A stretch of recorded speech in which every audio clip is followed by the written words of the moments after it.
Hello and welcome to Marketing and Margaritas. This is a soundbite shorty episode on why the hell did my designer give me a whole bunch of logos. So when you get a logo design done, you will then receive a logo suite and style guide from your designer. Now a suite is obviously a whole bunch of files. It's not just one, but if you only approved one logo, why are you getting a whole bunch of files? This is why. So different platforms need different file types and different color breakdowns. So for example, RGB is a type of color breakdown. It's used generally for digital. Then you've got CMYK, that's a different way of breaking down a color. That's used for print. Similarly, we've got PNG, which is a file type, and that's one of the preferred file types for digital use. So for example, like your Facebook posts and Facebook covers, etc., you want them as PNG because they're the crispest.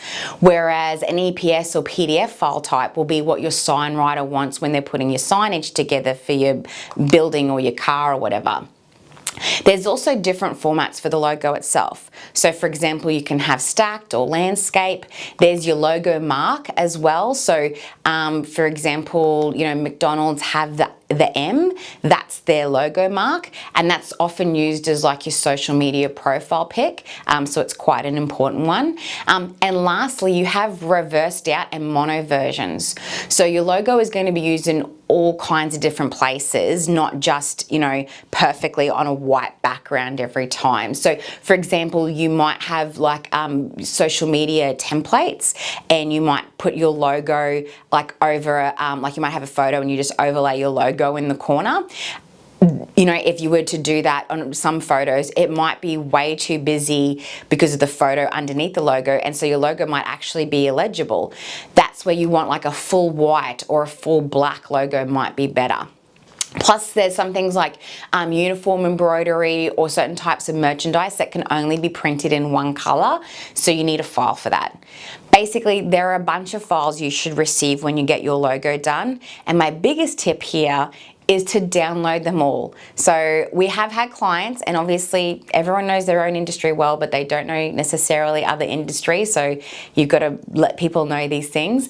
But we've had situations where we've, you know, early on in the piece, would email a client their suite of logos, and they would just download like the JPEGs or something. Like they would just download one logo and think that that was what was all they needed, but then they would be surprised when that one logo wouldn't work for everything. So download it all, and whenever you send your logo to someone, whether that is, you know, if you're working with a marketing person, sign writer, uniform, if you're like doing a sponsorship and you're getting your logo put on jerseys or, you know, a sign or anything like that, whenever you send your logo logo suite to someone, send the style guide with it, because that's what tells them how it should be used to make sure that it gets reproduced perfectly every time.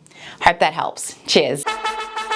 Thanks for listening to this episode of Marketing and Margaritas. Find more free marketing tips, tricks and laughs at rebelnation.com.au.